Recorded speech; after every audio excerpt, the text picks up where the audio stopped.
productivos y hoy vamos a continuar con lo que sería uno de los recursos productivos que es el capital, digamos, ¿no?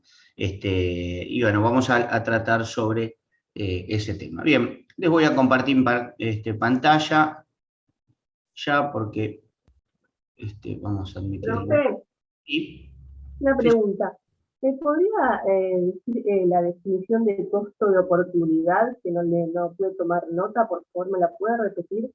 sí, el costo de oportunidad es la actividad más inmediata de la cual uno resigna que como es si uno, o sea, el costo de oportunidad para hacerlo, se puede hacerlo bien general, digamos, y bueno, seguramente el costo de oportunidad de mucha gente de estar en esta clase, para algunos, la actividad inmediata que está resignando sería, bueno, para algunos por ahí estar durmiendo, para otros estar trabajando, ¿no? Entonces, el costo de oportunidad es la actividad a cual ella se estoy relegando si no hago esta, digamos, de alguna manera. Bueno, entonces uno dice, ¿qué estoy resignando yo? Si no estuviera acá, ¿qué estaría haciendo? Ese es el costo de oportunidad. Cuando nosotros hablamos, ahora recuerdo, eso como definición general, digamos, ¿no? Y ahora recuerdo que esto viene, el costo de oportunidad, si mal no recuerdo, y ahora te lo consulto, tiene que ver con aquello que decía con aquella persona que exportaba, en el caso de la harina, cuál era su costo de oportunidad, ¿no? De ahí venía la pregunta, ¿no? Profe, era la pregunta. Por ahí venía. Ahí no te escucho bien, perdóname. Y por ahí venía la pregunta, profe. Claro, bien, por ahí viene la pregunta. Entonces, y vamos a suponer que, porque es un tema que está candente en la economía sistemáticamente, por ejemplo, que volvemos de vuelta al caso de un productor, de una empresa que vende harina, ¿no? O sea, que vende harina. Entonces, tiene 1 kilo de harina. Entonces dice, supongamos que puede exportar todo. De hecho, algo está pasando o tal vez se intensifique en los próximos días con la carne, que algo que nosotros también hablamos de ese tema. Entonces uno dice, a ver, si yo exporto la carne, o si yo exporto el kilo de harina, vamos de vuelta al kilo de harina, y suponiendo que el kilo de harina vale, no sé, $1, y suponiendo que el tipo de cambio al cual va a exportar esta empresa es $1, entonces tenemos que si el tipo de cambio vale 100, por ejemplo, esta persona dice, si yo exporto este kilo de harina, a mí me van a dar $1, que son 100 pesos, digamos, ¿no? Es decir, por el tipo de cambio. Entonces, supongamos que el ejemplo venía que venía el panadero del barrio de esta persona que tiene posibilidad de exportar este kilo de harina a $1 que para esa empresa en pesos son 100 pesos. Entonces le dice, yo no puedo venderte menos de 100 pesos porque tengo un costo de oportunidad. Digamos, ese costo de oportunidad es yo venderlo a 100. Supongamos que esta persona se lo vendiera al panadero el kilo de harina a 80 pesos. Él está vendiendo un producto que tiene 80 pesos, que tiene un costo de oportunidad, que podría destinarlo a otra actividad, que sería la exportación, que le daría 100 pesos. Entonces, el costo de oportunidad es aquella actividad inmediata que yo estoy haciendo, aquella acción inmediata que estoy haciendo por hacer esta otra. Entonces, si yo vendo a 80, estoy teniendo un costo de oportunidad de una actividad que me da 100. No sé si ahora se entiende claramente. ¿Se entendió? Profe, ¿me entendió, profe? Eso Listo. de alguna forma generaría inflación interna. Claro, o sea, ahí se me... Indirectamente hablando, indirectamente hablando. Sí, no te estoy pudiendo escuchar claramente lo que estoy diciendo y por ahí deduzco un poco lo que creo que me dijiste. O sea, estoy, en este caso, si ustedes quieren, estoy perdiendo 20, ¿no? Porque si yo lo exportara, me darían 100 y ahora me están dando 80. Entonces, de alguna manera, como esta actividad tiene algún costo de oportunidad, ese costo de oportunidad se traslada al mercado interno, digamos, ¿no? No sé si soy claro, ¿sí? ¿Se Sí, entendió? profe, sí, sí, se Bien, entendió. perfecto, perfecto. Bueno, entonces, ahora sí les comparto pantalla. Aguárdenme.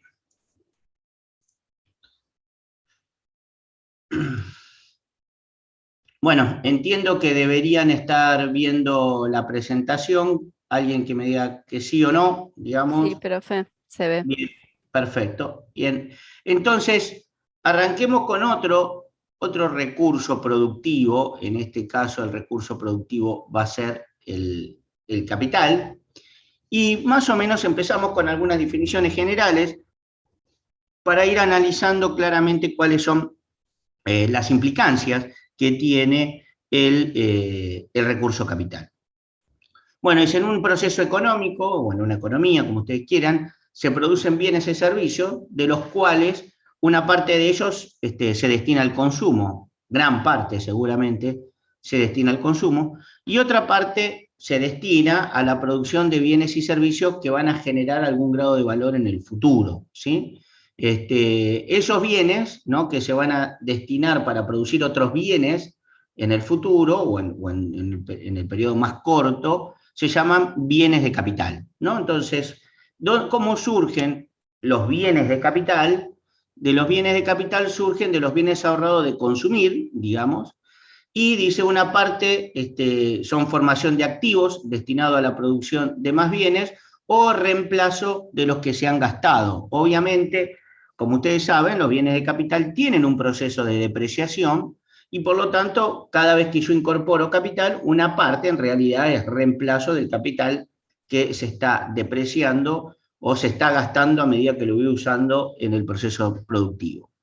También existe la posibilidad de ganar cierta cantidad de dinero si uno invierte ese dinero. Y ahí estamos hablando de inversión en capital financiero o especulativo, que dan por lo general un rendimiento, y este capital financiero o especulativo no necesariamente puede estar vinculado estrictamente con el capital reproductivo. ¿Qué sería el capital reproductivo? Una nueva máquina para producir más bienes o servicios, ¿no? Ese sería el concepto de lo que podemos llamar capital reproductivo. Y dice, el capital se refiere a los recursos que se utilizan para generar valor, esto a través de la fabricación de otros bienes o servicios o mediante la utilización, mediante la obtención de ganancias o utilidades sobre la tenencia o ventas de valores. O sea, básicamente lo que tenemos que decir es el capital de un periodo determinado, que sería en este caso el capital K sub T, va a depender del capital que había en el periodo anterior, KT-1, digamos, menos la depreciación, ¿sí?, más la inversión nueva. Sabemos, como dijimos, que el capital tiene un proceso de depreciación. Bien. Entonces, K sub T es el stock de capital en el periodo anterior, como les dije, de la depreciación y la inversión en el periodo del periodo, que en términos de cuentas nacionales, en términos, vieron cuando, vamos a analizar bastante esto, en términos, cuando ustedes miran, no sé si están familiarizados con los conceptos, sí, porque lo han visto, algo deben haber visto en Introducción a la Economía, algo deben haber visto en macroeconomía, o incluso tal vez en alguna otra materia que puedan haber analizado cuestiones históricas de Argentina. Sabemos que hay variables como el PBI, ¿no?, la actividad económica, lo que se llaman las cuentas nacionales. De las cuentas nacionales surge algo que se llama la inversión. Bueno, cuando uno habla de la inversión, está hablando en términos de cuentas nacionales de la formación bruta de capital, ¿no?, que es este concepto que está acá, que es la inversión bruta de capital. Estaríamos hablando de este I, ¿sí? No estamos hablando de una inversión bruta, precisamente como estamos hablando de bruta, no estamos hablando de depreciación, y ese dato es un dato importante porque tiende a aproximar muy bien a la que puede haber de capital en una economía, ¿no? Entonces decimos la formación bruta de capital es la inversión física realizada en un año, ¿sí?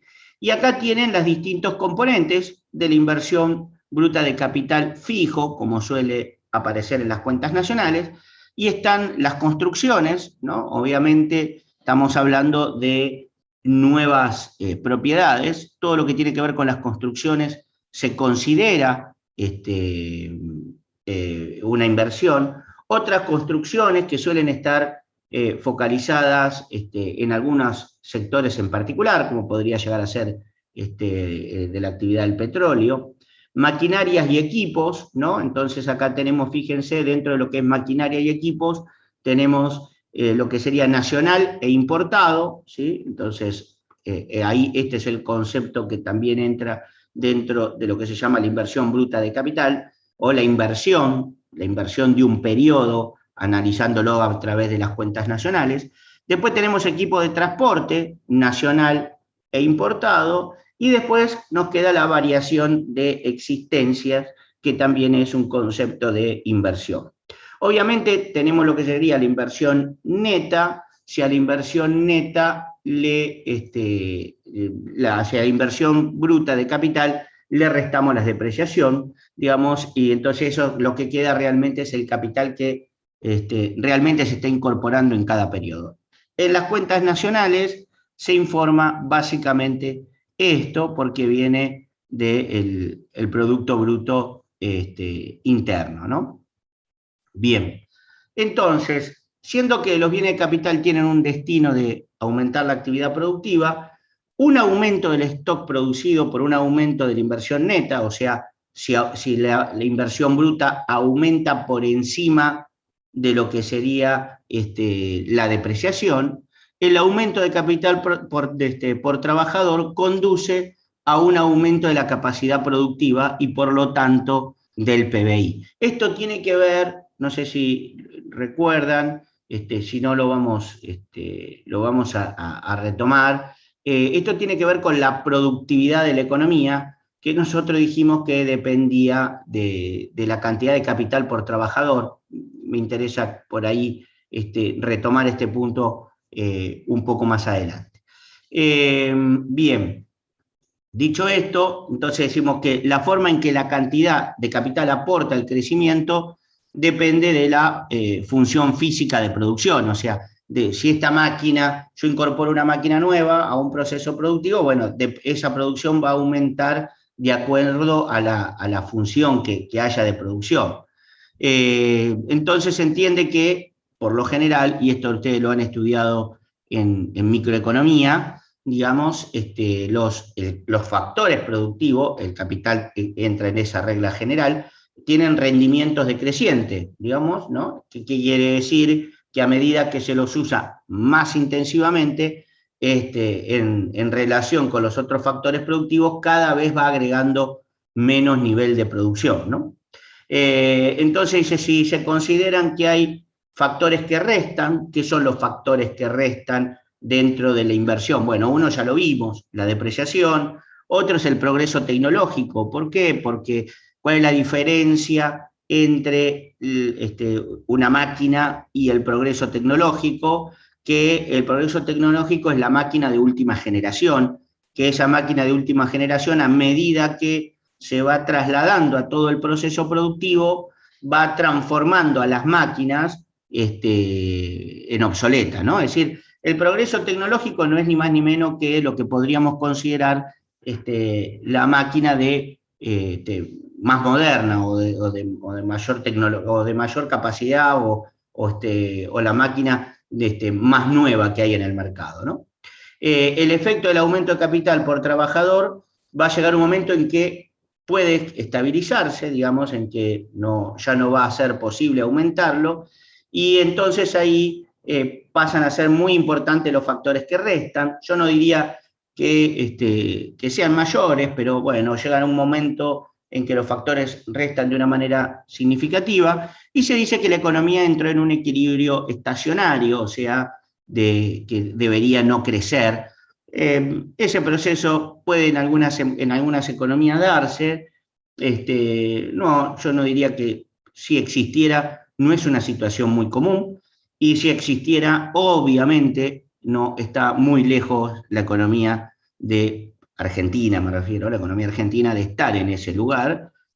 Ojalá tuviéramos ese problema de que teníamos tanta incorporación tecnológica, tanto crecimiento en el pasado, como para que la Argentina estuviera en un equilibrio estacionario de bajo crecimiento. Sí es verdad, por ahí les puedo mostrar algunos datos más adelante, porque como ustedes saben, a mí me gusta ver algo, pero también relacionarlo con algún dato de la economía.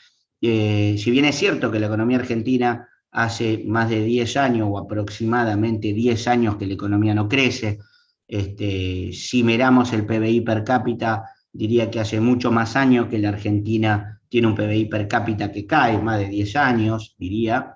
Y si bien es cierto que si la miramos a la economía argentina como debe hacerse, todas las economías en términos relativos, ¿no? Que quiere decir viendo qué pasa con los demás, si miramos qué pasa con los demás, la economía argentina viene cayendo de varias décadas, ¿no? Varias décadas, muchas décadas, donde muchos países han crecido más rápido que lo que han crecido la Argentina. Como les digo, en los últimos 10 años no ha caído, no ha crecido, si miramos el PBI general, y si lo miramos per cápita, que dividido entre cantidad de población en los últimos 10 años ha caído, pero si lo miramos en décadas, muchas décadas, no quiero decir una década en particular, porque dice, bueno, esto está relacionado porque en aquel momento estaba tal gobierno o estaba tal otro, tratemos de no meter ese punto de análisis en estos momentos, no digo que en algún momento no lo introduzcamos, pero no ahora, pero si miramos décadas, la Argentina está teniendo un crecimiento por debajo de lo que han tenido muchos países comparables con la Argentina, ¿no?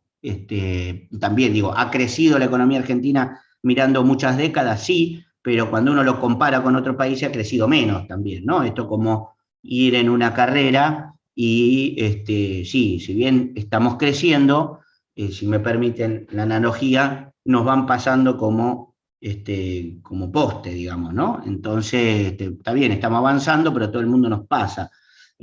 Tampoco está bueno eso. Entonces, esa es la realidad de la economía argentina y no, lamentablemente no es una situación que se pueda ver en muchos otros países del mundo, ¿no? Debe haber estadísticas más o menos razonables de 180 países, 170 países, y bueno, no es la regla lo de eso, ¿no? Que haya muchos que estén perdiendo posiciones.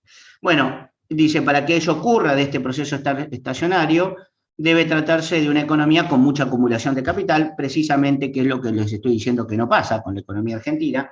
La Argentina no es una economía madura en términos, y lo vemos por diversos factores. ¿Cómo nos damos cuenta que no es una economía madura? Bueno, porque tiene bajos niveles de inversión en los últimos años, porque cuando miramos el desarrollo económico, que incluimos algunas variables sociales, la Argentina está muy atrasada. Difícilmente podamos decir que una economía como la Argentina sea una economía que esté madura cuando tiene los niveles de pobreza, de indigencia que conocemos, ¿no? Bien, entonces, sigamos. Dice, sin embargo, la evidencia muestra que una sociedad puede asimilar tecnología, digamos, cuando uno pasa esto, no hay solo una convergencia en la tasa de crecimiento, como ocurre en el sudeste asiático, sino además hay una convergencia en la remuneración de los factores productivos. Y este es un punto muy interesante. ¿Qué quiere decir esto? Yo diría que una cosa lleva a la otra, ¿no? Aquellas economías que tienen una fuerte incorporación de tecnología, de capital, de inversión, digamos, va a provocar un fuerte crecimiento. Por eso es posible que una economía subdesarrollada, ¿no? Con una economía subdesarrollada, que no tiene ciertos niveles de tecnología, que no tiene ciertos niveles de inversión, que está rezagada, si lograra una incorporación rápida de tecnología, cosa que podría pasar, porque como está atrasada, es ir y comprar esa tecnología en aquellos países que la tienen, ponerla dentro de su proceso productivo, y eso permitiría que la economía crezca rápidamente, ¿no? Es decir, podría alcanzar tasas de crecimiento relativamente rápidas, digamos, ¿no? Y esto es algo que ha ocurrido en el sudeste asiático, que en el pasado, hace muchos años, tenía un retraso muy fuerte y le ha permitido crecer, alcanzar crecimientos más fuertes, digamos, ¿no? Es decir, vuelva de vuelta, siendo una persona que estaba hablando de una maratón, estaba muy rezagada, bueno, ha empezado a correr más rápido, ¿no? ¿Por qué? Porque tiene un bajo nivel de capital y empieza a incorporar el capital. Y cuando empieza a incorporar el capital, incluso empieza a incorporar la última tecnología, por lo tanto no entra en ese proceso donde una máquina lentamente se va transformando en obsoleta y se va reemplazando por la tecnología nueva o la máquina nueva. Bueno, no, en este caso se compra la máquina nueva, muy factiblemente, y eso puede hacerlo que pegar un salto en el crecimiento. Y acá hay otro aspecto muy importante, que se produce convergencia en las remuneraciones de los factores productivos. Entonces, ¿qué quiere decir esto? Bueno, empieza a aumentar los niveles, si ustedes quieren, salariales, los niveles de ingresos de los individuos de aquellos países que están haciendo fuerte incorporación de capital. Bueno, nuevamente, los países del sudeste asiático son esta realidad. Muchos países del sudeste asiático hace muchos años tenían un atraso muy importante, hoy tienen niveles de PBI per cápita y niveles de ingreso muy importantes, muy por encima de los bajos niveles que tenían hace unas décadas atrás. Y por otro lado, hay otro concepto importante que quiero tomar acá, que no solo hay convergencia de los factores, no solo hay convergencia de las remuneraciones entre distintos países, sino que a medida que la economía se va transformando en más tecnológica, va pudiendo incorporar cada vez más capital, es menor la diferencia entre los que cobran más que los que cobran menos. Es menos desigual la distribución del ingreso. Bueno, para que pase esto, empíricamente está demostrado que el rol de la educación es un rol clave, ¿no? Porque difícilmente un país que no tenga ciertos niveles de educación, difícilmente un país donde el conocimiento esté democratizado, difícilmente ese país puede incorporar tecnología, ¿no? Entonces, ese concepto de incorporar tecnología es clave pero tiene que haber un capital humano que pueda resistir esa capacidad de incorporar tecnología. A ver, les quisiera hacer para hacer algún pequeño diálogo. Si ustedes leyeran los primeros 3 renglones de esta slide, ¿con qué materia y con qué concepto ustedes podrían relacionar esos 3 párrafos que están ahí arriba? Alguien que me tire alguna idea de las materias que ustedes han cursado hasta acá. Los ayudo más con materias relacionadas con la economía, digamos. Ahí no te escuché bien, perdón. No, estoy releyendo el párrafo. Ah, perfecto. No, solo hay convergencia.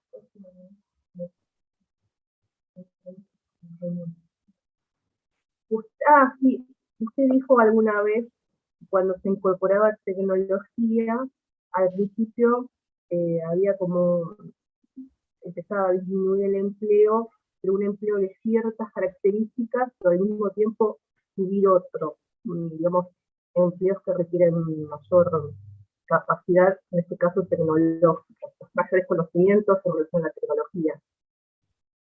Claro, bueno, a ver, te pude entender en parte no por lo que estabas diciendo, sino por la calidad de la comunicación. Le repito, profe, le repito, que yo recuerdo, ahí me acerqué un poco, estoy con la computadora pegada a la cara. Le repito, que usted dijo en su momento que cuando se incorpora tecnología hay un desplazamiento en cuanto a los recursos, al recurso humano. Inicialmente generaba desempleo, pero después volvía a crear otro tipo de empleo, la tecnología. Exactamente. Bueno, ese es un punto muy interesante que traes. ¿Por qué? porque uno rápidamente podría decir, bueno, entonces, pero la tecnología crea desempleo.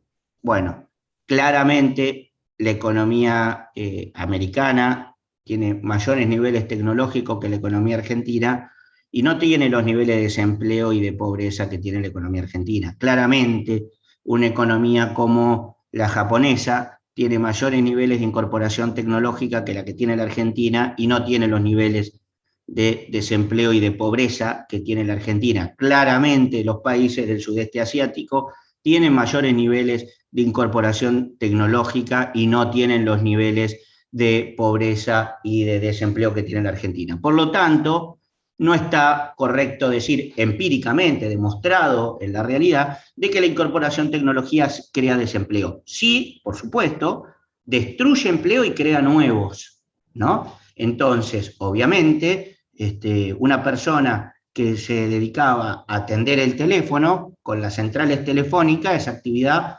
desapareció. Por eso hoy, cada vez que nosotros hablamos a un determinado lugar, le dicen marque 1 para tal cosa, marque 2 para tal cosa, marca el 3 para tal cosa. Bueno, obviamente antes había una persona haciendo eso desapareció. Pero esa destrucción de trabajo tuvo otra creación de trabajo que fue primero hacer las centrales telefónicas, 2, las personas que la pueden arreglar, 3, las personas que instalan las centrales telefónicas. Entonces, destruye empleo, pero también genera. Empíricamente está demostrado que la tecnología genera más de lo que destruye, ¿no? También se crean servicios. Primer punto. Perdón, por eso también es importante lo que decía usted de la educación, porque si no tienen educación esas personas en esos nuevos empleos no van a poder hacerlos, ¿no? Exactamente, es más, hoy, y quiero seguir retomando y tomando lo que vos decís, hoy la educación, que en términos técnicos los economistas lo llamamos el capital humano, porque es mucho más amplio que la educación, el capital humano que tiene que ver con la experiencia, ¿no? No es lo mismo un profesor que recién arranca, que tiene más años dando clases, no es lo mismo un albañil que recién arranca, que uno que tiene más años, digamos, ¿no? No es lo mismo tomarse, qué sé yo, alguien que tiene cierta experiencia que no la tiene, digamos. Por lo tanto, dentro del capital humano hay que incluir eso, pero el concepto de educación es clave y es una de las fuentes de crecimiento sostenido en el largo plazo de los países. Si uno no tiene capital humano, ¿no? Donde la educación es clave, ese país no puede hacer incorporación tecnológica. Y por lo tanto se queda, y ahí que iba lo que realmente iba la pregunta, y si quieren hacer un intercambio sobre esto lo podemos hacer, ahí viene esta pregunta que yo estaba diciendo. Una persona que tiene capital humano, que tiene incorporación tecnológica, iba a esta la pregunta, se puede relacionar con un concepto que ustedes vieron en microeconomía que se llama la productividad marginal del trabajo, ¿no? Y entonces, cuanto más productivo es el trabajo, mejores empleos consigue, y como consigue mejores empleos, y porque es más productivo, tiene mayores niveles de ingreso. Por eso vemos que el ingreso promedio de un alemán, por decir algo, de un individuo que vive en Alemania, digamos, tiene un ingreso promedio, un salario promedio muy superior al que tiene la Argentina. ¿Por qué? Porque es una economía que ha podido incorporar mucho capital, tiene capital humano desarrollado que le permite incorporar ese capital y tiene mejores niveles de ingreso. Hoy la educación, digamos, dentro de los que son los factores, dentro de lo que son los recursos que muestran el crecimiento económico de largo plazo, es un recurso productivo clave para explicar el proceso de crecimiento en el largo plazo de las economías. Es tan clave como la incorporación de capital. Obviamente, un individuo va a tener mayor capacidad de producción si tiene una máquina, pero tiene que tener el conocimiento para poder llevar adelante y producir esa máquina, ¿no? No sé si... Profe, Sí. una pregunta. Es una pregunta que me ocurre, ¿no? Yo, en este contexto donde hay mucho desempleo, o sea, en alza, ¿es conveniente justamente generar ese cambio de, por ejemplo, traer tecnología sabiendo que se va a quedar gente, por lo menos en un corto plazo, gente fuera del sistema? O sea, ¿este es un momento propicio para hacer este cambio tecnológico? ¿Cree Bueno, usted? Primero que en algunos sectores no sé si hay un retraso tecnológico tan fuerte. Diría que en el sector agropecuario no.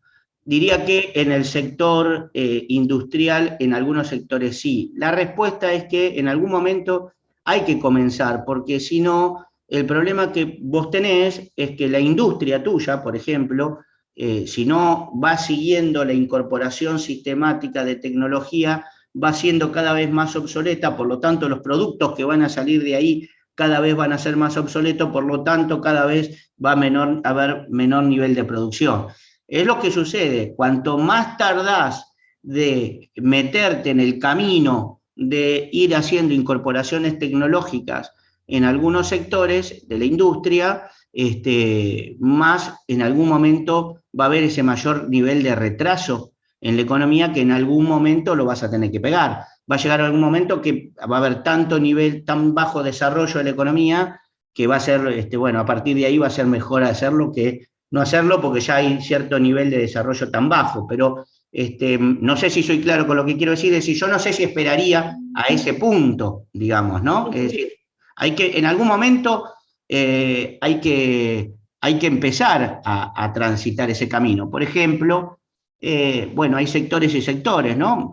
No recuerdo ahora el nombre de la empresa, un poco el potencial que indica que tiene la economía, que tiene la economía argentina. Si ustedes quieren, googleenla, la nota. Hoy hay esa ventaja, digamos, que ustedes pueden tener el conocimiento. Ese es bueno, miren, ahí tienen no sé si llamarlo una incorporación tecnológica o cómo denominarlo claramente, pero es algo que ha impactado fuertemente en la productividad de las economías, que es precisamente que el conocimiento esté ahí a través de la tecnología, ¿no? Entonces, cuando yo era chico, yo creo que algo ya alguna vez lo he comentado, uno para ir a buscar la información, primero por lo general era lo que por lo general era que explicaba que había gente que tuviera bibliotecas importantes, ¿no? Y había un libro importante que ya casi no existe más, porque esto ahora, primero que ese conocimiento se puede conseguir acá, que eran las famosas enciclopedias. ¿Cuál era el rol de la enciclopedia? Era tener mucha información de muchísimas cosas, porque bueno, no había forma de obtenerla. Ustedes nacieron ya con otra realidad. Entonces hoy el conocimiento, de alguna manera está ahí, eso nos hace más productivos. Yo puedo acceder al conocimiento en cualquier momento, porque puede estar internet, puedo saber qué páginas especializadas hay de lo que a mí me interese. Obviamente el rol de la educación es saber tomar qué información o no, y ahí vamos, miren lo que les voy a decir, ahí vamos a temas que estudia uno en la primaria, cuando le hacen leer textos y les preguntan temas sobre el texto que leyeron. Bueno, la idea es que ustedes empiecen a tener gimnasia en lo que se llama comprensión de texto, porque el día de mañana la información está, pero hay que comprender y poder procesar esa información. Bueno, ahí tienen un crecimiento muy importante. Entonces, fíjense que hay economías que, bueno, muy raras, pero que no tienen este nivel de posibilidad de acceder a ciertos servicios, economías muy, muy raras, son economías que tienen regímenes poco democráticos, para ser diplomático, donde no se puede acceder a este servicio, y eso hace que esas economías tengan un retraso muy importante.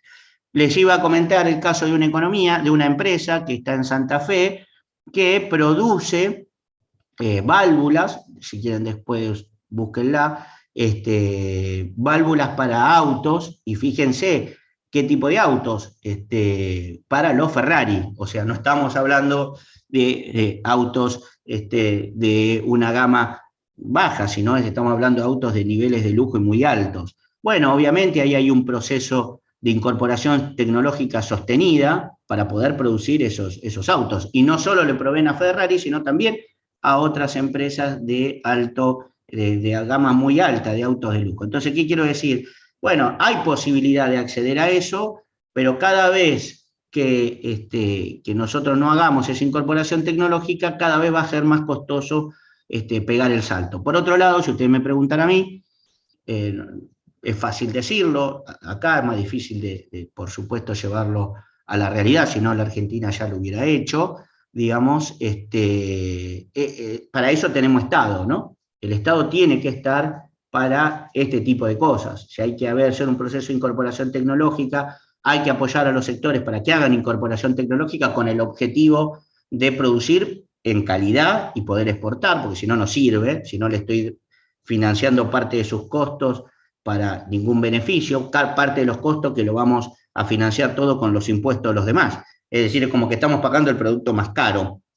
Hay que tener una política clara hacia largo plazo en ese sentido, digamos, y en este caso, digamos, es posible pensarlo desde ese lugar. El Estado tiene que estar para eso, para focalizarse en aquellos sectores que necesitan un apoyo para poder incorporar tecnología si es necesario, y también para aquellos sectores que pierden, el ejemplo que dábamos por ahí las telefonistas, ¿no?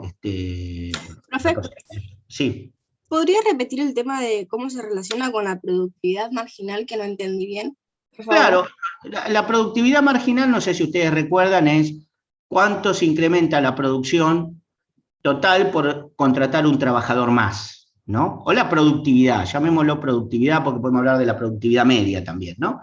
Lo que estamos diciendo es que en la medida que una persona sea cada vez más productiva, que me produzca cada vez más por unidad de tiempo, ejemplo, le incorporo una tecnología y una persona antes producía 100 unidades con una máquina determinada, ahora esta persona me va a producir 150 unidades porque tiene una máquina mejor. Obviamente, para producir esa máquina mejor, es muy interesante lo que dijo uno de ustedes, tiene que tener conocimiento, tiene que saber poder interaccionar con una máquina nueva que seguramente va a estar relacionada con una tecnología de alto nivel, una computadora compleja, por ejemplo. Bueno, entonces, ¿qué es lo que estamos diciendo? Esta persona incrementa su capacidad de producción por unidad de tiempo. Bueno, eso sería, de alguna manera, lo que estamos hablando de productividad. Una persona que tiene mayor capacidad de producción por unidad de tiempo es una persona que va a ganar más que lo que ganaba antes. Inevitablemente va a ser así. Y para eso se le pagan mejores salarios. Por eso se le pagan mejores salarios. Por eso las economías desarrolladas tienen, en relación a las economías subdesarrolladas, mejores salarios. Por eso el ingreso per cápita o el nivel de vida de un alemán es superior al de otro país, digamos, ¿no? Porque tienen niveles de productividad de su trabajo, de los factores productivos más altos. No sé si quedó claro con lo que yo estaba comentando para la persona que me hizo la consulta. Sí, sí, clarísimo. Gracias, profe. No, de nada. Bueno, entonces, la productividad es clave, la educación es un factor de crecimiento. Quiero decirle que en lo que estamos acá, está bueno que los países, digamos, uno podría pensarlo de un modo altruista, que está bueno que los países tengan niveles de producción, de bienes de educación muy buenos desde el punto de vista altruista. Pero yo le diría que hay que pensarlo más, si quieren, de uno desde un punto más personal, si ustedes quieren, más individualista, más que el altruismo, más de individualismo, y decir, bueno, miren, si un país no tiene buenos niveles de educación, difícilmente a mí me vaya a ir bien también, digamos, ¿no? Es decir, la educación es uno de los factores de crecimiento de largo plazo clave. Si el día de mañana alguno de ustedes tienen inquietudes de estudiar economía, van a leer millones de informes y de estudios económicos que los economistas en términos técnicos los llamamos papers, van a leer un montón de papers donde el rol del capital humano y de la educación en ese sentido es clave. Bien, entonces, bueno, decimos que la incorporación de capital es muy importante. El ahorro interno, entonces, ¿cómo se puede financiar ese capital, esa incorporación de capital?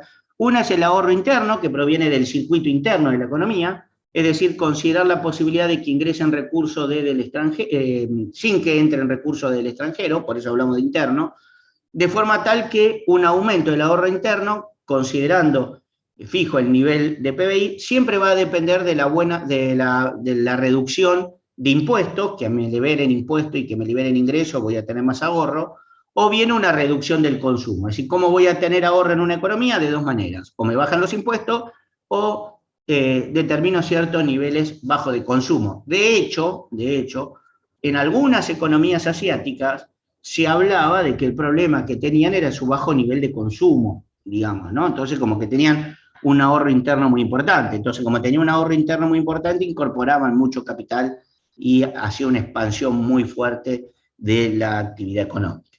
Y decía, bueno, pero en realidad lo que hay que buscar de esta economía es que no tengan tanto ahorro interno. Bueno, y esa discusión ha permanecido durante mucho tiempo.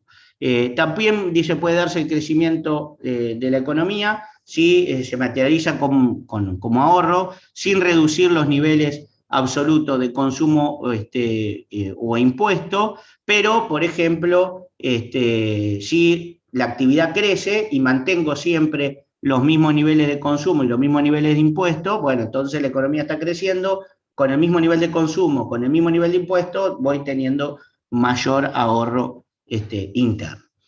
Por el otro lado tenemos el ahorro externo, ¿no? Que es el que proviene de otros países, ¿no? Para financiar inversiones productivas, reproductivas o especulativas, ¿no? Bueno, este tipo de ahorro puede transformarse en lo que ustedes se conocen inversión externa directa. En este caso, la inversión externa directa, quiero hacerles alguna diferencia. Ahí estamos hablando de que una empresa viene y compra una nueva. No es que tanto el concepto de inversión externa directa no está claro, tan relacionado con lo que nosotros conocemos como inversión, que es una nueva construcción, que es una nueva ruta, que es una nueva fábrica. Bueno, por lo general se llama inversión externa directa, no solo a eso, si se hace una nueva máquina, si se hacen nuevas construcciones, sino también si viene una empresa extranjera y compra una empresa argentina, ¿no? Entonces, en algún momento hubo frigoríficos de Brasil que compraron frigoríficos argentinos, digamos. Bueno, eso se habla, en ese contexto se habla de una inversión externa directa, ¿no? Y bueno, entonces, como dijimos, también puede ser especulativa, ¿sí? Entonces dice que es una inversión, digamos, directa. Bueno, como les decía, comprar empresas o comprar acciones directamente, o bien pueden tratarse de capitales destinados a financiar pasivos locales, es decir, una empresa argentina coloca, en términos de ahorro externo, no en términos de lo que sería una inversión externa directa, sino en términos del ahorro externo, podría ser que capitales internacionales compren obligaciones negociables de empresas argentinas, ¿no? Entonces, bueno, pueden tomar distintas formas el ahorro externo. Bueno, como les decía, para financiar los pasivos locales, y pasamos a otro tema que está relacionado con esto, que se llama atesoramiento y fuga de capitales. Entonces, ¿qué es lo que tenemos? Sobre el ingreso no consumido, que es el ahorro, existe la posibilidad de que, bueno, obviamente se destinen a incorporar bienes físicos, máquinas, tecnología, que incrementan la capacidad productiva, o bien un destino que sea la inversión financiera, ¿no? Entonces, cuando uno dice, bueno, yo puedo tener cierta capacidad de ahorro, puedo comprar tecnología o puedo utilizarlo para el ahorro. Y que con el tiempo puede transformarse en una inversión productiva. Pero hablemos de que tenemos posibilidad de una inversión financiera. Entonces ahí tenemos lo que sería el atesoramiento en una economía como la Argentina. De hecho, ustedes seguramente han leído que muchas veces dicen los argentinos tienen cierta cantidad de dólares fuera del circuito económico, digamos, ¿no? Entonces se habla de lo que esa capacidad de ahorro que tiene cada individuo argentino, el atesoramiento se llama, es cuando parte de esos ahorros se guardan en forma física y de esta manera se lo quita de circulación. Para hablar básicamente bien contundente con ustedes, es cuando una gente compra dólares y hace colchón, digamos, ¿no? Bueno, esa persona está atesorando, ¿no? Entonces le inmoviliza y lo saca del sistema. Si ese ahorro, que es lo que sucede en la Argentina, yo tengo ahorro en pesos, digamos, y con esos ahorros en pesos se compran dólares, y con esos dólares se guardan en caja fuerte, hacen lo que por lo generalmente se conoce, se hace colchón, digamos, eso es una fuga de capitales. Es decir, todo argentino, desde el punto de vista técnico, estamos hablando, ¿no? Desde el punto de vista técnico, todo argentino que con sus pesos compre dólares está haciendo fuga de capitales, ¿sí? Es decir, eso está claro, porque lo saca del sistema, aunque físicamente esté dentro del país, ese dinero, como en una caja fuerte, pero técnicamente ese dinero salió del sistema, está en una caja fuerte y no se usa. Obviamente que si eso se hace comprando dólares, es muy factible que se pierda reservas, ¿no? Y eso es por un lado, ¿qué puede pasar con ese atesoramiento interno que hay en la economía? Y una posibilidad es que se asigne a la fuga de capitales, pero que sea lo que se conoce como colchón, ¿no? También está la fuga de capitales cuando en realidad se sale de la economía, ¿no? Se sale, cuando digo de la economía, no del sistema, sino de la economía argentina propiamente dicho. O sea, sale geográficamente, si ustedes quieren, del país. También ahí se pierden reservas y bueno, esta fuga de capitales, a veces al exterior o no, pueden deberse tanto a actividades lícitas o ilícitas, ¿no? Pero entonces hay que tener en cuenta que cuando se habla de fuga de capitales, muchas veces son argentinos que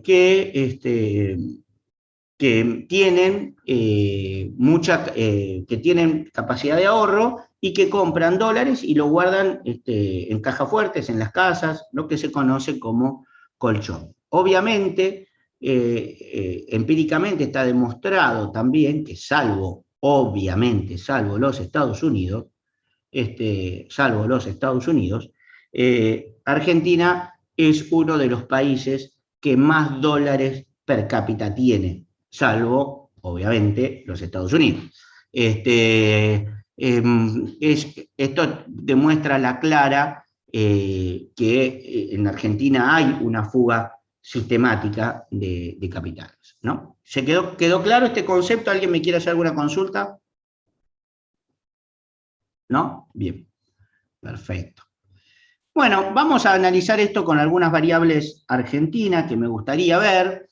Bueno, acá tienen el Producto Bruto Interno, ¿no? Que como ustedes saben, que es consumo más inversión, más gasto, más exportaciones, menos importaciones. Acá tienen cómo ha variado ese Producto Bruto Interno y los componentes del Producto Bruto Interno por el lado de la demanda, se llama, a lo largo de los últimos años, 14 años. Después, en algún momento, les voy a dar una charla de coyuntura típica cuando tengamos más conocimiento y podamos analizarlo. Si lo miramos con respecto, perdón, se me fue acá. Si lo miramos con respecto al PBI, bueno, fíjense que la inversión, estamos hablando de una inversión bruta, ¿no? De la formación de capital fijo, que era el concepto que les mostré en una slide anterior. Bueno, la Argentina en el 2018 tuvo, para hablar del año más cercano, 16%. El último dato que se informó no hace mucho, a fines de marzo, que se informó con respecto al año pasado, la inversión en la Argentina era del 13% en términos del PBI.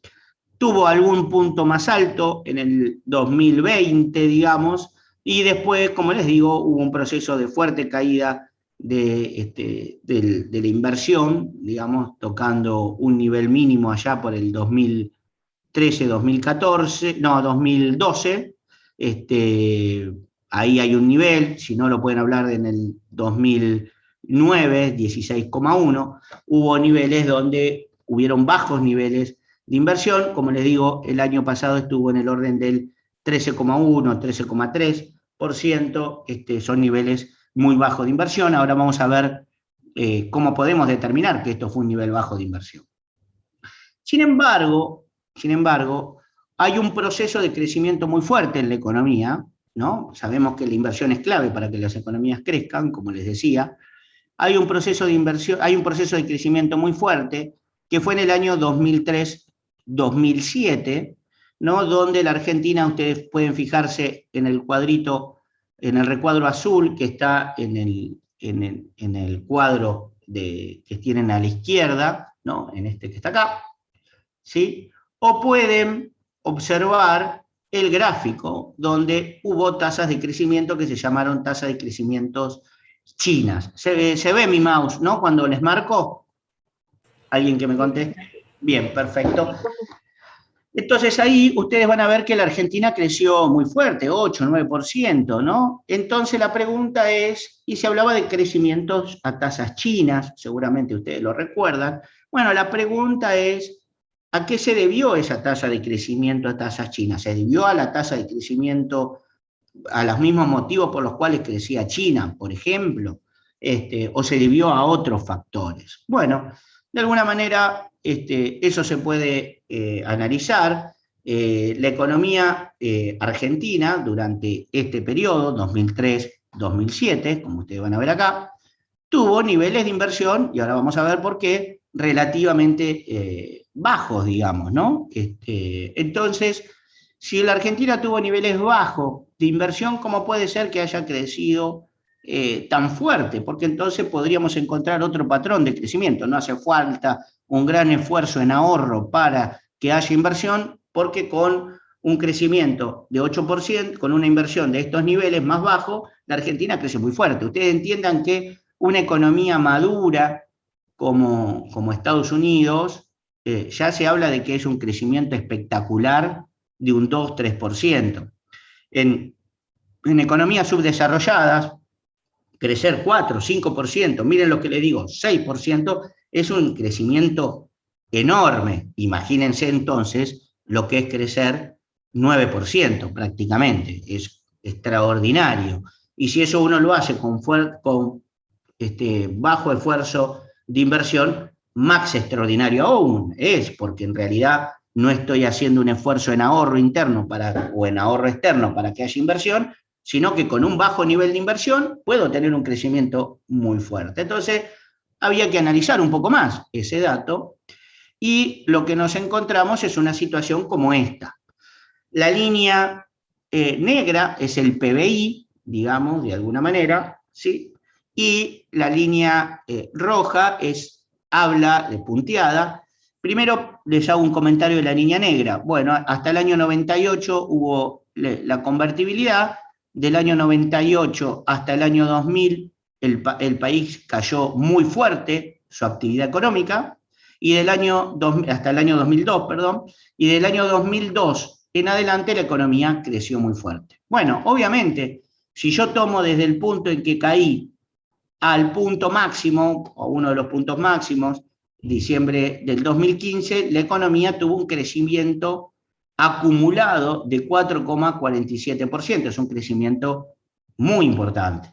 Ahora, si yo tomo el punto máximo de la economía, ¿no?, que es en el año 98, y lo comparo con el año 2015, el crecimiento acumulado ya no es 4,5, es 1,74, es decir, la tasa de crecimiento es muy, muy, muy inferior. Entonces, ¿qué estoy queriendo decir con esto? Bueno, hay una parte del fuerte crecimiento de la economía que se debió y se explica por la fuerte caída que hubo antes. ¿Qué quiero decir con esto? En el momento en que la economía está cayendo, se va perdiendo empleo y se van apagando máquinas. Entonces cae la economía, pierde empleo, pierdo máquinas. Cae la economía, pierdo empleo, pierdo máquinas o apago máquinas. No las pierdo, sino las apago. Por lo tanto, cuando yo quiera recuperar la actividad económica y cuando se produzcan las circunstancias, los factores que pueden hacer que la economía pueda volver a crecer, para crecer es muy fácil, en un principio, ¿no? Hay que crear las condiciones para que la economía vuelva a crecer, y eso no es tan fácil porque esto obedece a una crisis económica, pero superada la crisis económica de alguna manera, uno lo que hace es, bueno, ahora hay mayor actividad económica, prendo las máquinas que había pagado en el proceso recesivo y incorporo más trabajadores. Eso es más fácil, porque había trabajadores que podían usar esas máquinas, que los había despedido y que las había pagado las máquinas en el proceso de recesión. Ahora el ciclo se da vuelta, los incorporo. Y eso hace que la economía pueda recuperarse muy fuerte. De hecho, es una de las explicaciones esta que va a explicar que la economía argentina este año, salvo que la pandemia se transforme en algo muy negativo en los próximos meses, podría crecer. ¿Por qué? Porque el año pasado la economía cayó 11%, que es una caída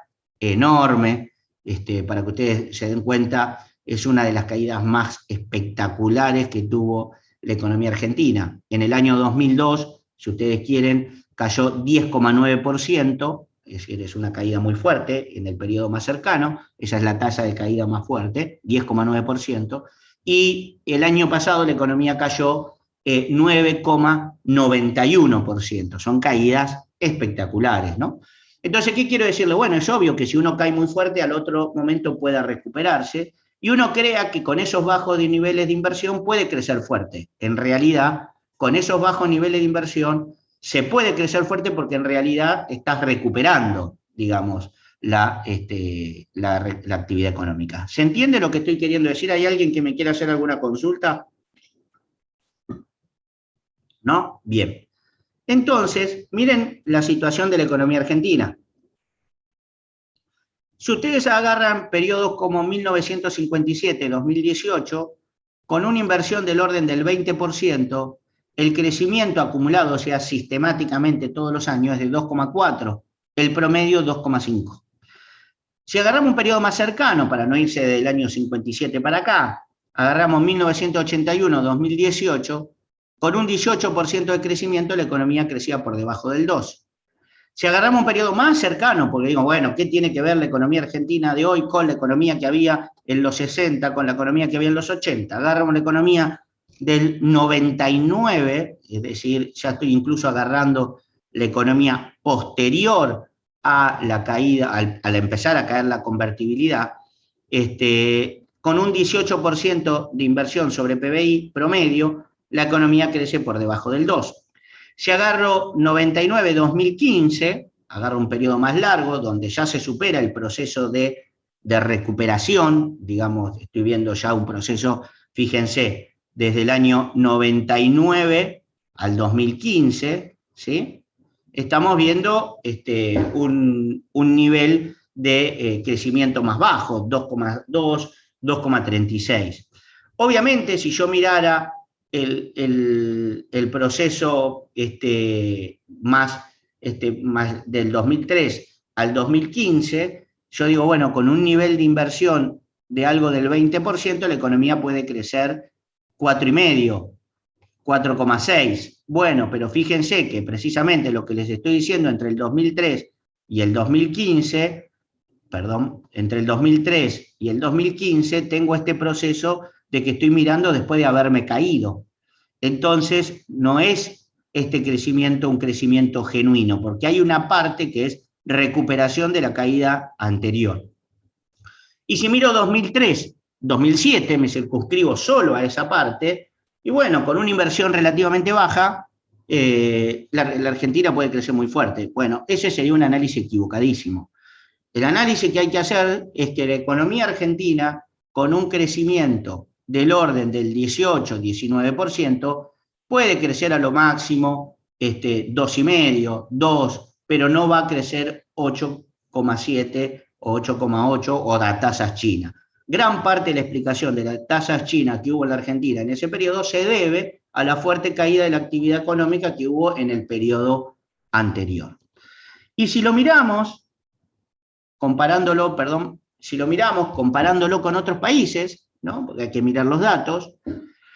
Bueno, ustedes fíjense que en este periodo, acá tenemos las economías desarrolladas, las avanzadas, Estados Unidos, Alemania, Japón, Francia, Gran Bretaña, Italia, Canadá, con niveles de inversión, llamémoslo, del orden del 20%, algunos un poquito más, algunos un poquito menos, pero miremos países para obtener patrones generales.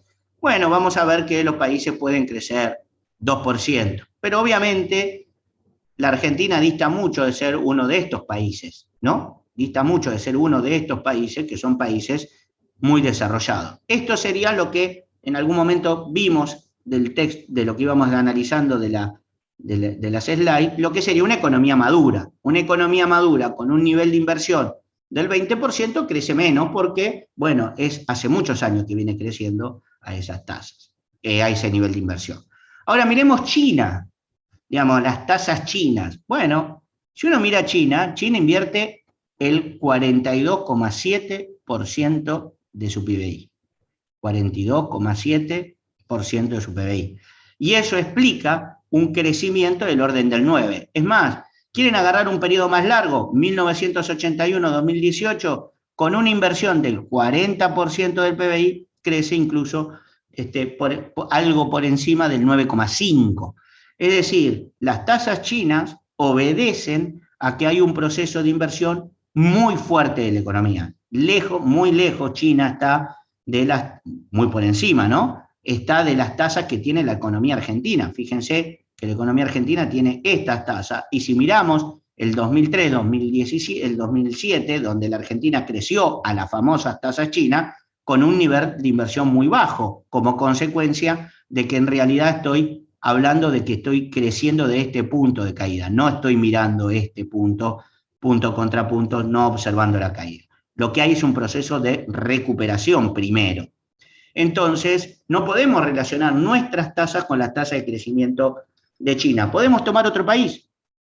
India. Bueno, India no crece ya a tasas chinas, crece en tasas un poco más bajas, pero fíjense los niveles de inversión, por encima del 30% en el periodo 99-2018 y por encima del 27% por el periodo 1981-2018, donde, bueno, obviamente, claramente ahí se observa que crece fuerte China, pero con un nivel de inversión más alto. Vamos a Latinoamérica.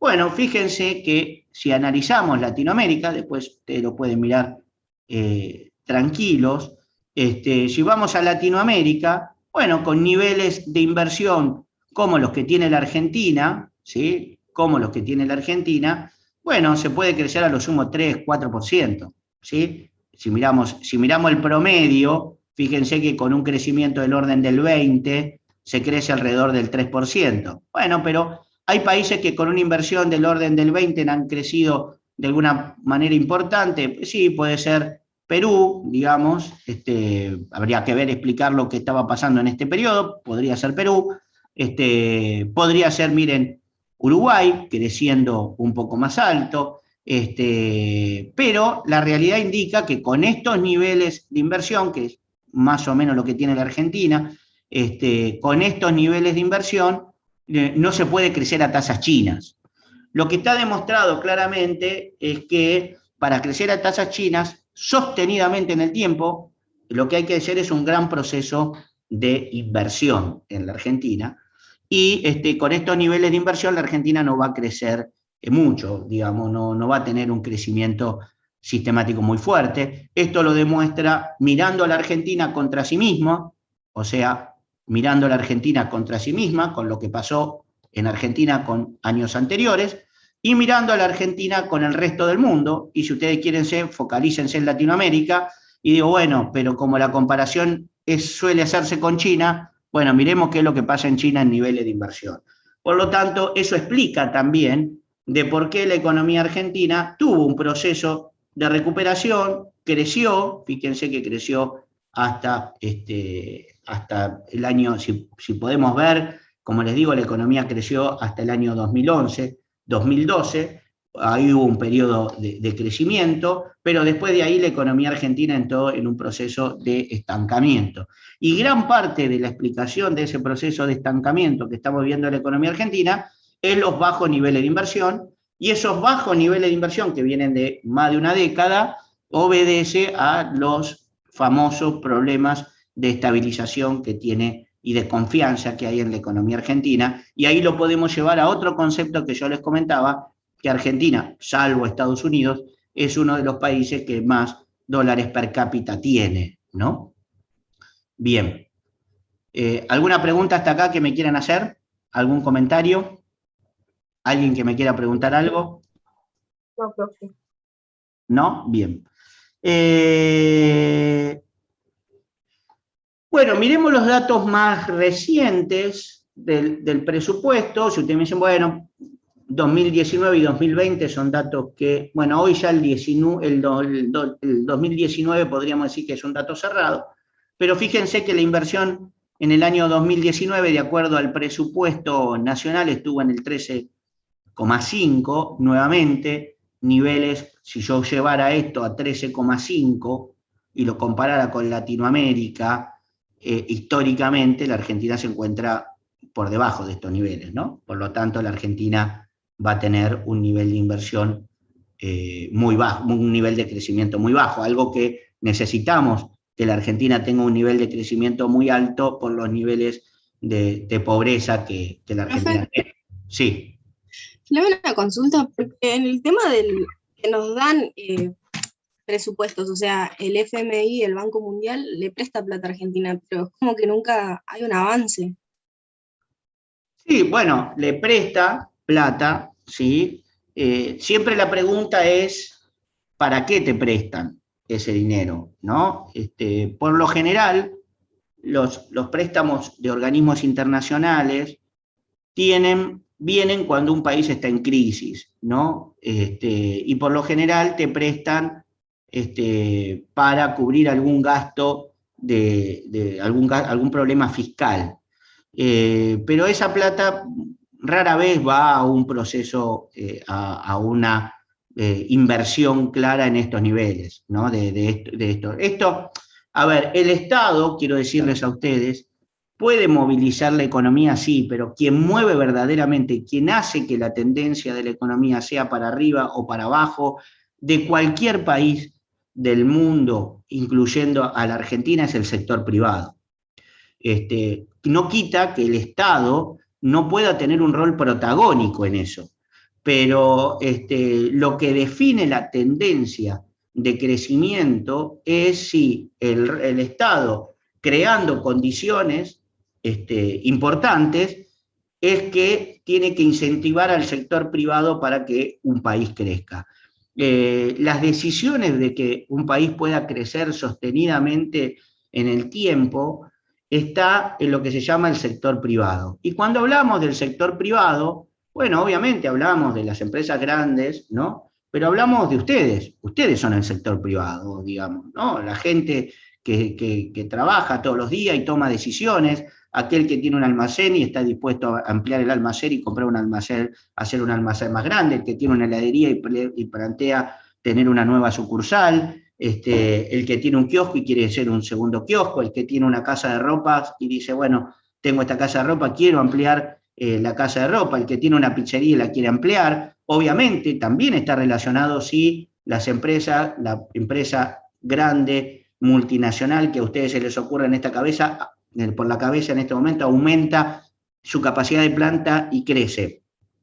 Pero le diría que en una economía como la Argentina, las pequeñas y medianas empresas son las que gran parte mueven la economía.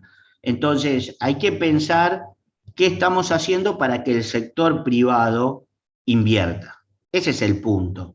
Este porcentaje que estamos analizando acá de inversión y PBI, créanme que ese porcentaje se explica más por la inversión privada de los individuos privadamente, de las empresas privadamente, que la inversión del sector público. Por ahí no tengo el número completo, claro, concreto en este momento, pero no creo que la inversión del sector público, tomando este concepto de inversión, esté por encima del 3-4%. Es decir, gran parte de la inversión pasa por las decisiones del sector privado, ¿sí? No sé si alcancé a explicar tu pregunta. A la persona sí, que gracias, profe. No, de nada. Bueno, ¿alguien me quiere hacer alguna consulta más sobre esto? Bien, podemos avanzar entonces. Como les decía, si ustedes se fijan, en el 2019, que prácticamente podría ser un dato cerrado,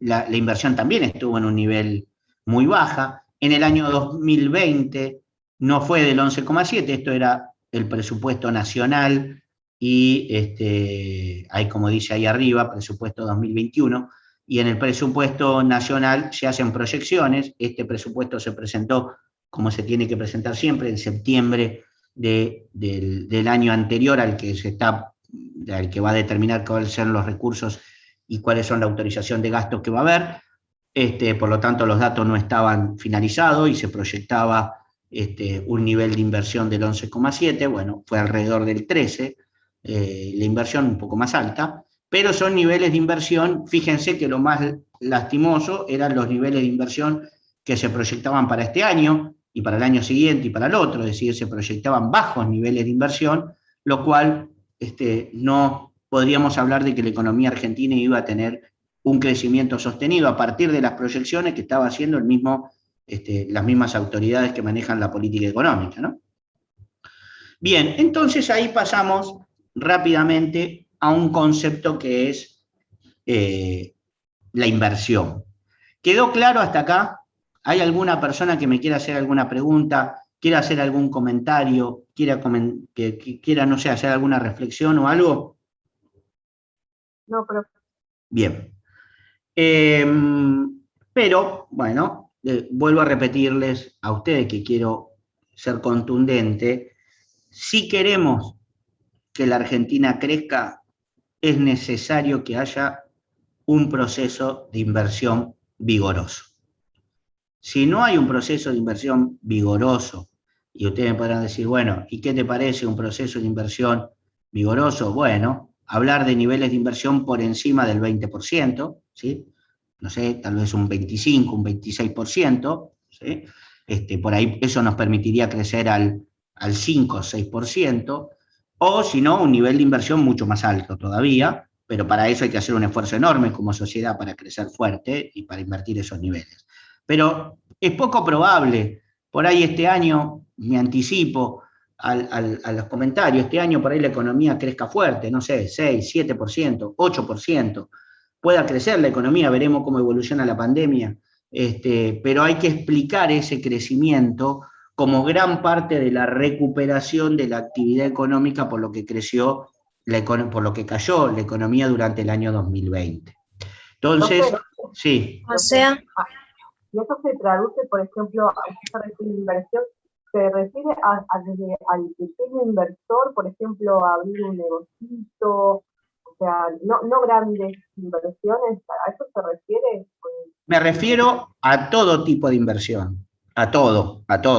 Obviamente, yo sumaría, si todos los argentinos invirtiéramos puchitos, es muy probable que eso sea mucho más grande que una inversión de una gran empresa, ¿sí?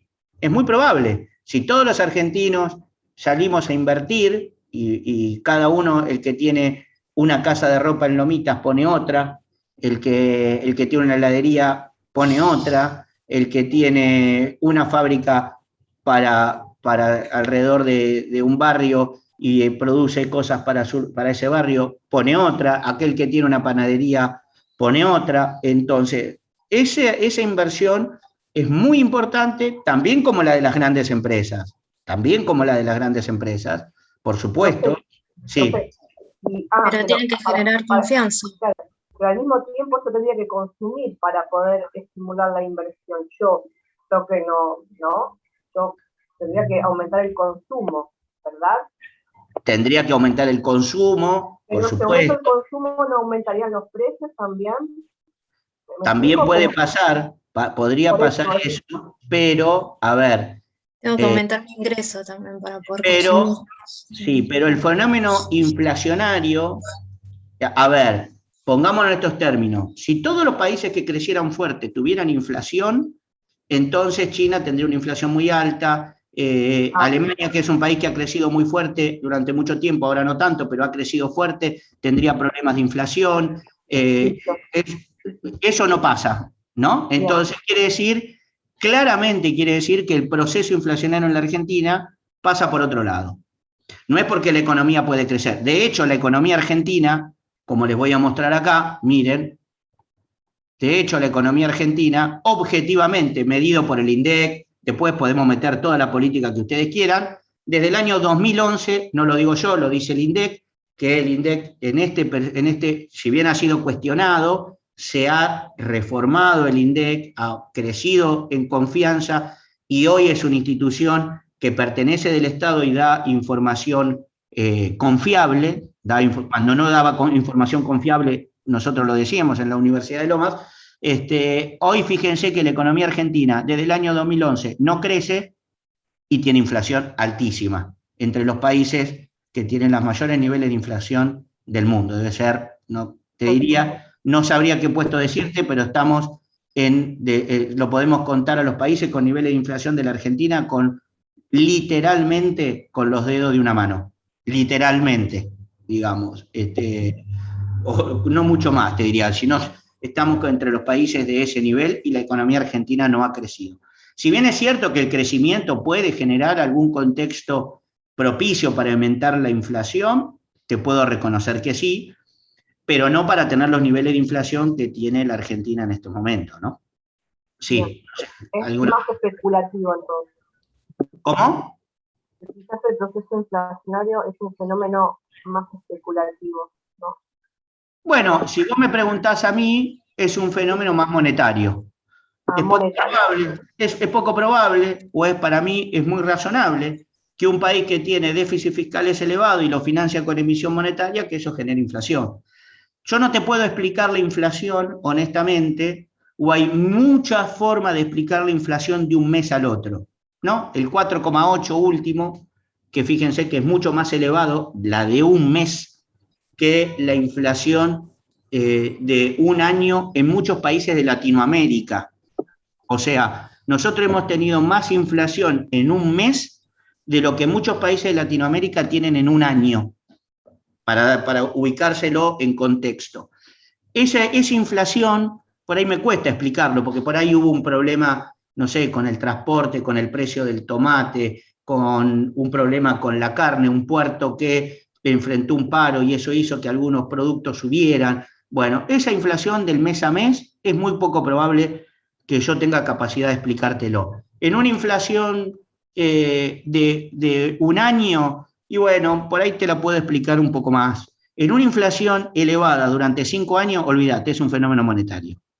Listo, perfecto. Y entonces, digamos que uno podría contribuir a la futura inversión consumiendo en vez de atesorando.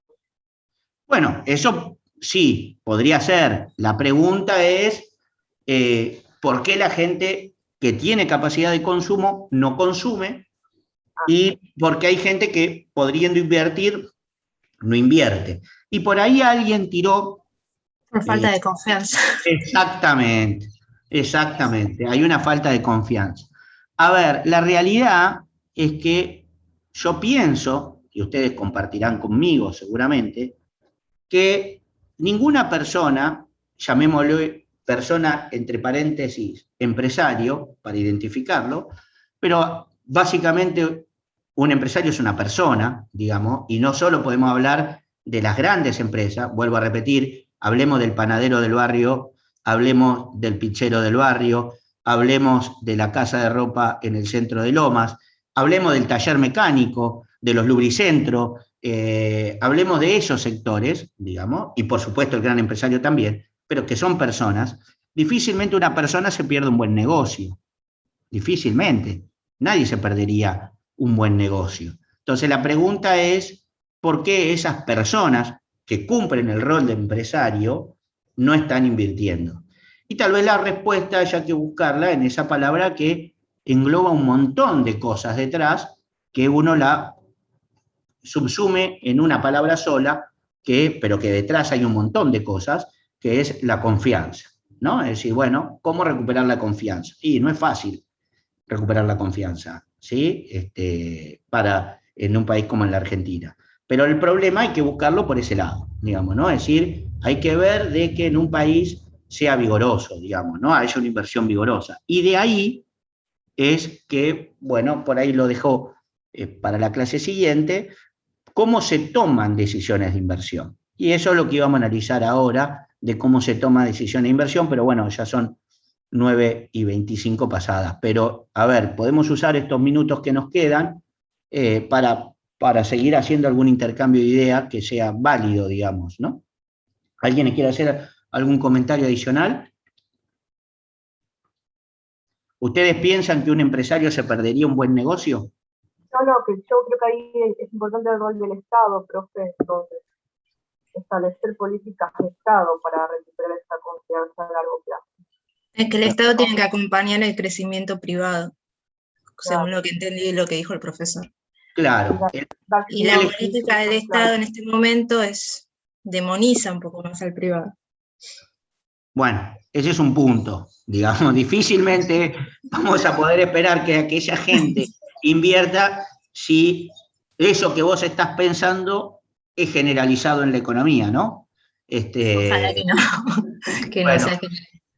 si eso que se están planteando es generalizado, estamos en un problema. O sea, después, en la clase que viene, vamos a arrancar acá y vamos a ver qué condimento toma un empresario que en el fondo es una persona, que en el fondo tiene incentivos individuales, que en el fondo es egoísta y quiere ganar plata,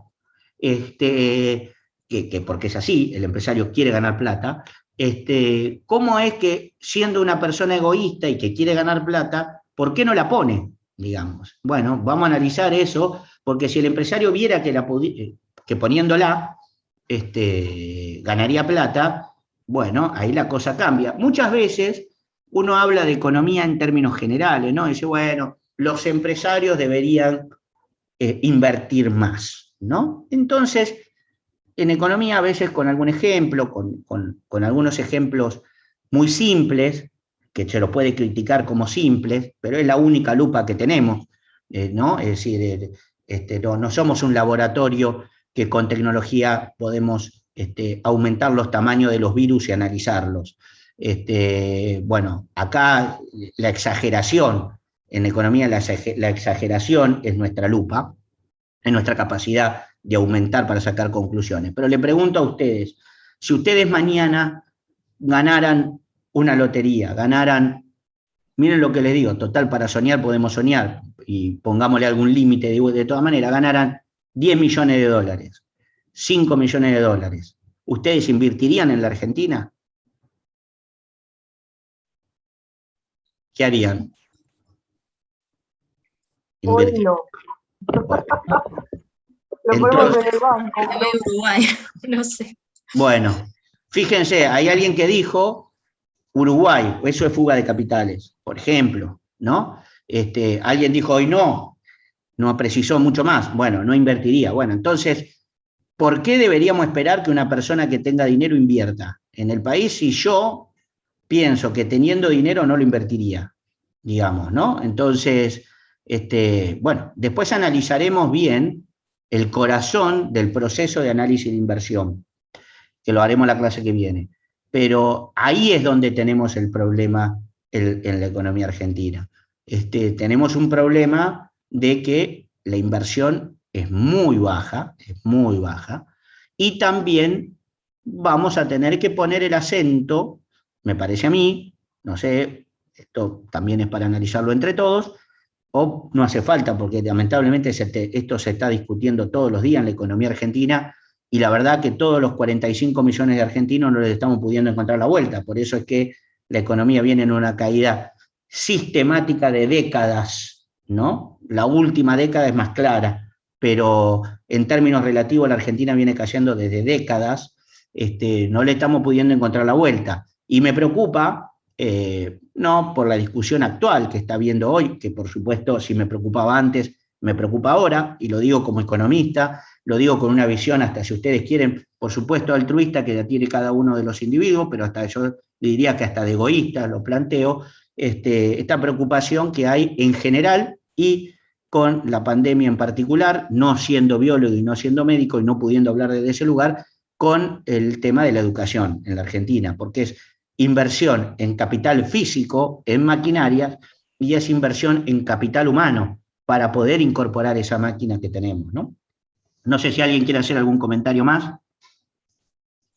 No, quería consultarle porque a mí me había respondido de que es más del sector privado que del Estado, pero si el Estado tampoco le da un incentivo al sector privado, es difícil que inviertan. O sea, no es que tampoco cumplen un rol secundario.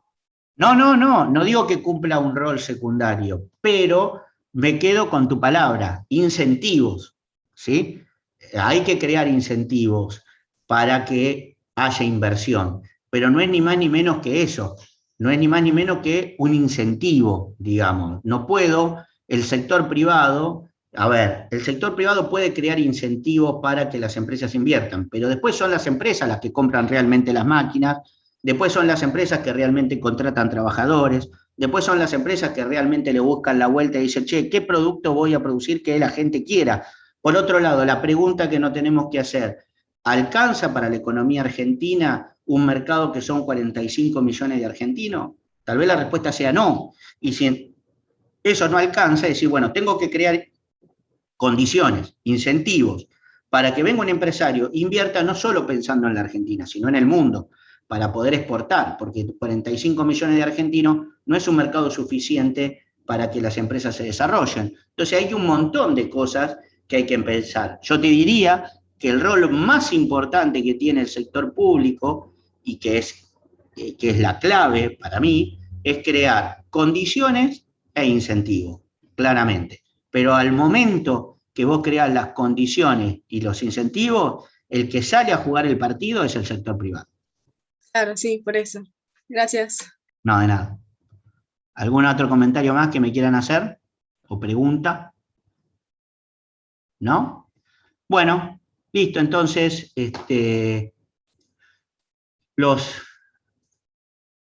estoy viendo el próximo miércoles, digamos, y ahí vamos a empezar a analizar, como les decía, claramente cuál es, qué se toma en cuenta, o qué los empresarios toman en cuenta, o las empresas, o los individuos que toman decisiones de inversión, qué toman en cuenta a la hora para decidir si van a invertir o no, digamos, y bueno, ahí creo que vamos a entender un poco más la situación actual, que no es solo de este año, sino viene desde hace un tiempo largo.